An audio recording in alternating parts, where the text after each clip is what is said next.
사랑하는 초업제교회 성도 여러분, 유튜브 시청자, 구독자 성도 여러분 반갑습니다. 김정비 목사입니다. 간밤에도 평안히 잘 주무셨습니까? 오늘은 2026년 6월 8일 월요일 아침입니다. 오늘도 좋은 하루 되시고 또 새로운 한 주간도 복된 한 주간 되시기를 주의 이름으로 축복합니다. 제가 기도하고 오늘의 말씀 묵상을 시작합니다. 하나님 감사합니다. 간밤에도 지켜주시고 또 어제 거룩하고 복된 주일도 은혜 가운데 잘 보내게 하시고 또 이렇게 새날 새 한 주간을 우리에게 허락하여 주시니 감사합니다. 오늘도 우리에게 주어진 이 하루를 하나님의 뜻대로 주의 영광을 나타내며 살아가는 복된 하나님의 백성들 되게 하여 주시고 또 그리하려고 하나님 말씀 앞에 이 아침에도 섰사오니 말씀을 묵상하며 나를 향한 아버지의 뜻이 무엇인가 깨닫게 하시고 나를 향한 주의 음성을 듣고 주의 마음을 깨닫는 복된 이 시간 되게 하여 주옵소서. 이 시간을 성령 하나님께 의탁하며 우리를 죄에서 구원하신 예수님 이름으로 간절히 기도하옵나이다. 아멘. 할렐루야. 좋은 아침입니다. 오늘 함께 말씀 묵상하실 본문은 고린도전서 13장 8절부터 13절 끝절까지입니다. 함께 개역개정판으로 먼저 읽겠습니다.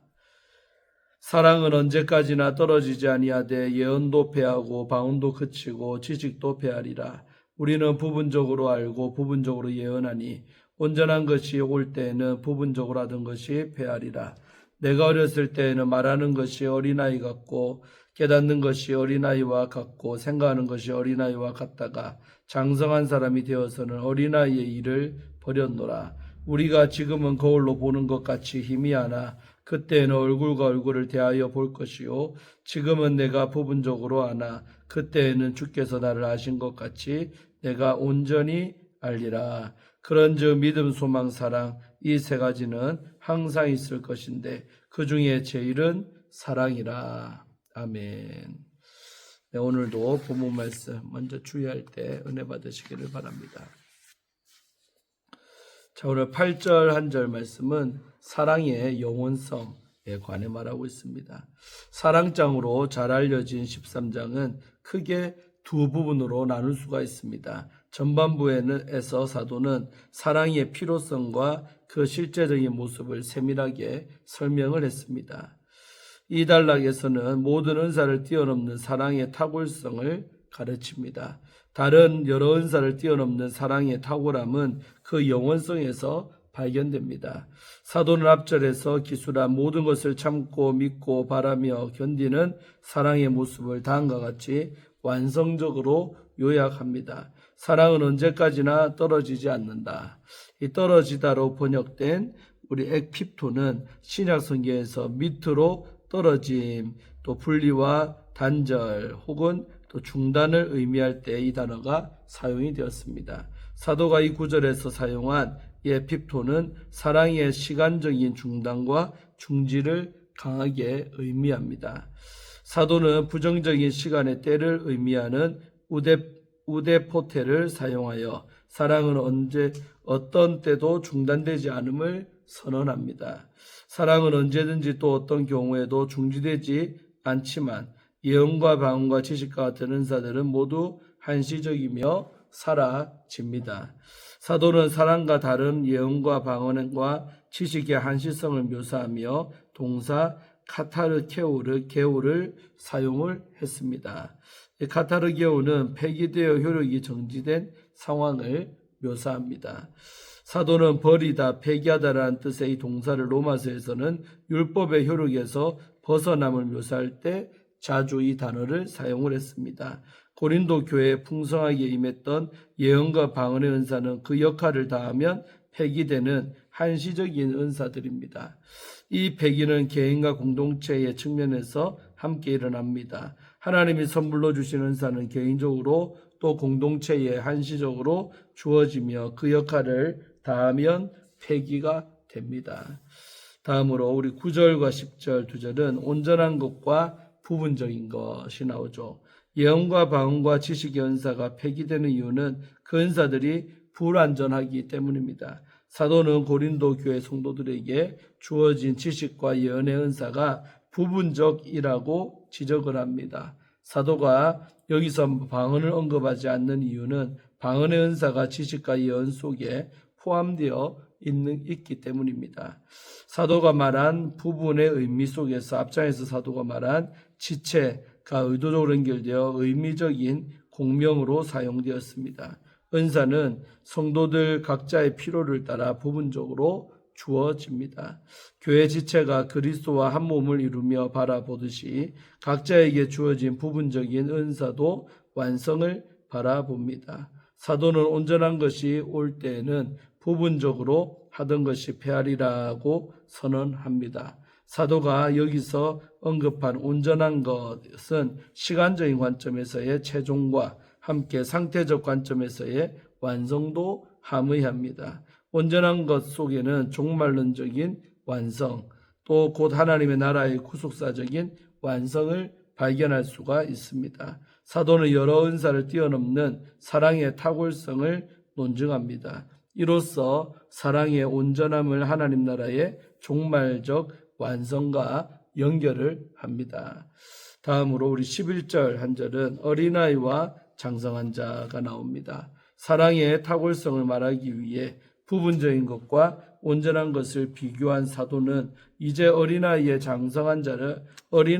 장성한 자를 비교합니다. 온전한 것이 오면 부분적인 것을 패하듯이 사람이 장성하면 어린아이의 일을 패합니다. 사도는 이를 통해 교회에 주어진 은사를 어린아이의 일로 완곡하게 비유하고 있습니다. 이는 그들에게 주어진 은사가 어린아이의 소꿉놀이와 같다는 폄하가 아닙니다. 사도가 여기서 어린아이의 성장에 초점을 맞추고 있습니다. 우리 모두에게는 어린아이가 겪어야 하는 성장의 시기가 필요합니다. 성장의 시기에 우리는 모두 어린아이처럼 떠들고 생각하고 행동합니다. 그러나 그 시기가 지나 성인이 되면 어린아이의 말투와 생각과 행동은 자연스럽게 없어집니다. 생각은 더 깊어지고 온전해지며 자기 중심적인 태도에서 벗어나 더 넓게 공동체를 바라보며 말하고 행동을 합니다. 완전한 형태 속에서 부분이 자취를 감추듯이 어른이 되면 어린아이의 모습은 자연스럽게 사라집니다. 사도는 어린아이가 어느새 자라 장성한 모습 속에서 타인을 배려하는 사랑의 모습을 찾습니다. 다음으로 우리 12절은 거울을 보는 것과 실제로 대면하는 것, 비교가 나오죠. 사도는 풍성한 은사가 주어진 이제와 하나님 나라의 완성을 바라보는 종말의 그때를 비교함으로써 사랑의 탁월성을 계속 논증합니다. 사도는 이제와 그때의 보는 방식의 차이를 거울이 보는 것과 직접 보는 것을 비교하며 말합니다. 사도는 풍성한 은사 속에 있지만 오늘을 사는 우리는 거울을 보는 것 같이 희미하게 본다라고 말합니다. 당시 사용하던 거울은 대부분 구리나 은을 세공하기 하여 만들었기 때문에 상이 어둡고 왜곡이 많았습니다. 고대 사람들은 오늘날 우리가 거울로 자기 얼굴을 보듯이 볼 수가 없었습니다. 사도는 거울을 보는 것을 은사의 제한성과 부분성과 연결을 합니다. 흥미로운 점은 희미하다라는 의미로 비밀이란 이 단어를 사용하고 있다는 점입니다. 당시 사람들은 비밀 속에 감추어진 것처럼 거울을 통해 자기 얼굴을 보았습니다. 사도는 희미함이 완전히 벗겨져 뚜렷하게 자기 얼굴을 보는 완성의 그때를 대망합니다. 그때는 거울을 통해서 희미하게 보지 않고 신물 같은 얼굴을 대하는 때입니다. 사도는 이 비교를 통해 지금 고린도 교회에 주어진 풍성한 은사가 이 완전한 사랑과 비교해 볼 때 불완전한 은사임을 가르치고 있습니다. 자, 마지막 13절은 그 중에 제일은 사랑이라. 사도는 사랑과 비교하는 대상을 믿음과 소망에까지 확대합니다. 사도는 믿음과 소망과 사랑을 영원히 머무르는 것으로 소개하고 있습니다. 그러고 나서 그 중에 제일은 사랑이라고 선언합니다. 사랑의 가치는 영원히 함께하는 믿음과 소망의 가치도 초월하는 가치입니다. 사랑 속에서 영원하신 하나님의 본질이 담겨 있기 때문입니다. 예, 주에는 마쳤고요. 그 중에 제일은 사랑이라 이런 주제를 갖고 말씀 나눌 때 은혜 받으시기를 바랍니다.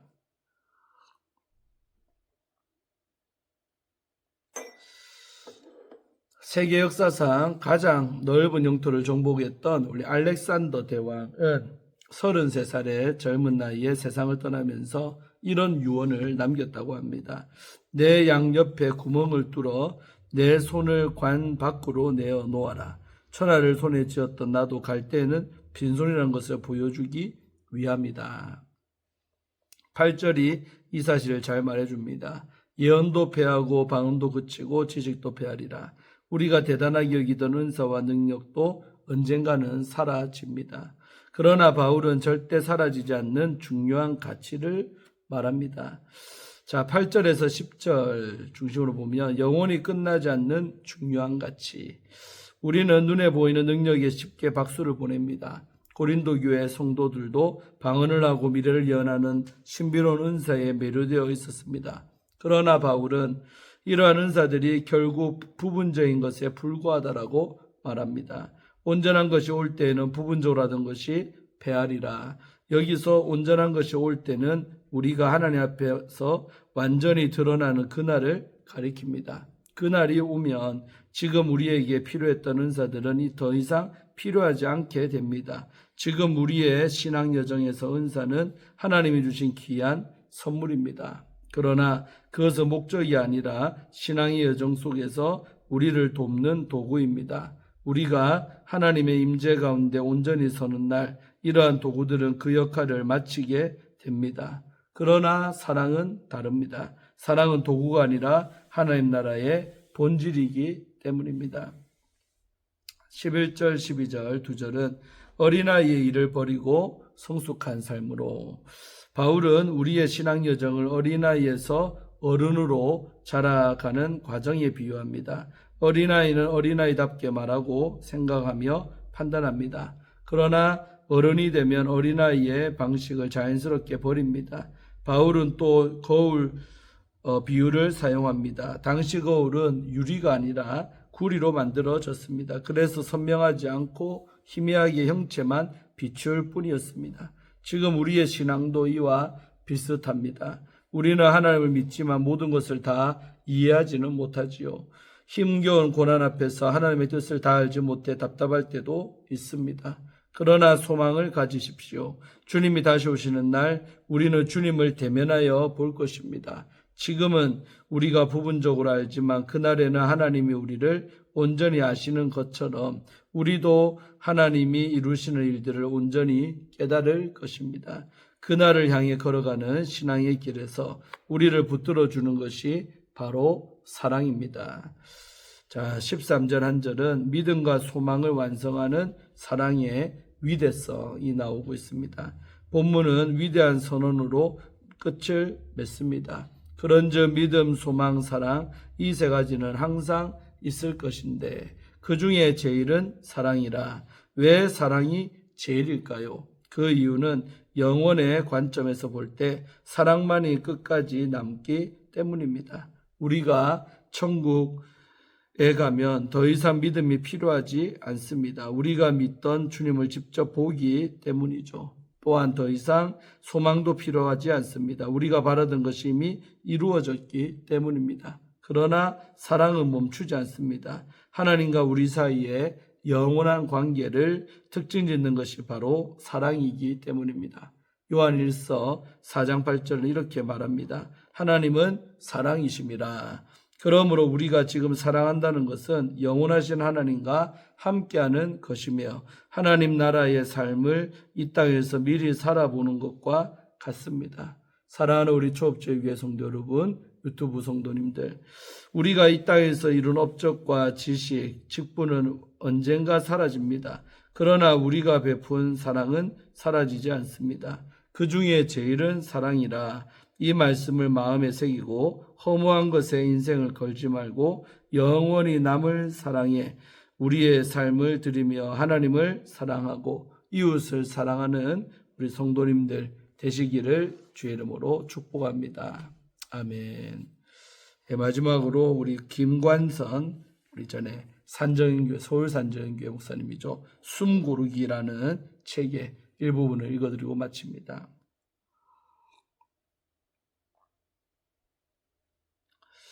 영화 기생충에서 박 사장은 운전기사에게 선을 넘지 말라고 경고합니다. 아내에게 운전기사가 아슬아슬하지만 선을 넘지는 않는다라는 이야기를 하기도 하지만 결국 누가 먼저랄 것도 없이 선을 넘으면서 이야기는 비극으로 치닫고 맙니다. 공연을 나서지 말자, 선을 넘으면 나만 손해다라고 생각으로 곁을 주지 않는 이들이 많습니다. 공연한 오지랖이라고 생각하며 마땅히 도와주거나 관심을 기울여야 할 타인의 문제에도 선을 지키는 것조차 처세술이고 소신이란다. 그렇게 선 안 넘기고 지키다가 절대적인 선을 놓친다. 때로는 정해진 선 또는 나의 능력의 선을 뛰어넘어 따뜻하게 손잡아 준다면 그것은 선한 일이 된다. 그러다 손해를 보기도 하지만 그런 선은 넘어야 마땅하다. 그런 의미의 선을 종종 놓치고 사는 것은 아닐까. 예수 믿는다고 하면서도 늘 내 교회, 내 자녀에 머물고 싶다.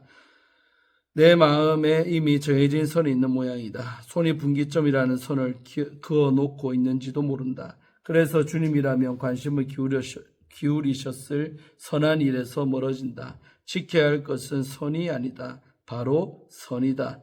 때로는 선을 넘어 선을 행해야 한다. 선교사들은 국경, 민족, 언어, 문화라는 선을 넘어 최고의 선으로서 예수 그리스도를 우리에게 전해 주었다.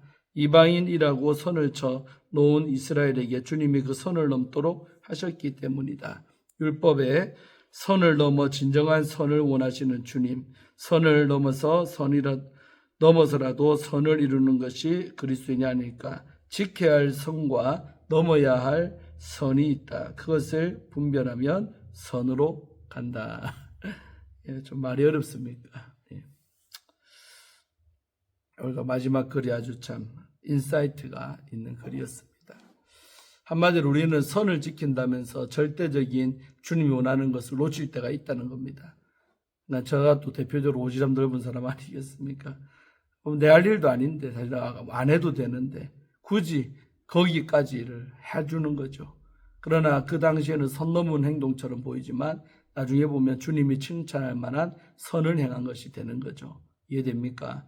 때로는 우리가 어떤 바운더리, 내가 쳐놓은 이 선을 너무나도 중시해서 절대적인 하나님 원하는 일을 하지 못할 때가 있다라는, 이 선을 지키는데 오히려 선하게 못 사는 그런 치명적인 오류가 있다는 것이죠. 때로는 성령의 감동을 따라 선을 넘기를 주의 이름으로 축원합니다. 거기까지도 갈 수 있는, 해줄 수 있는 그런 우리가 되기를 원합니다. 오늘 월요일인데요. 하루 잘 지내시고 또 내일 아침에 뵙겠습니다. 기도하고 마칩니다. 하나님 감사합니다. 오늘도 한 주의 시작 월요일입니다.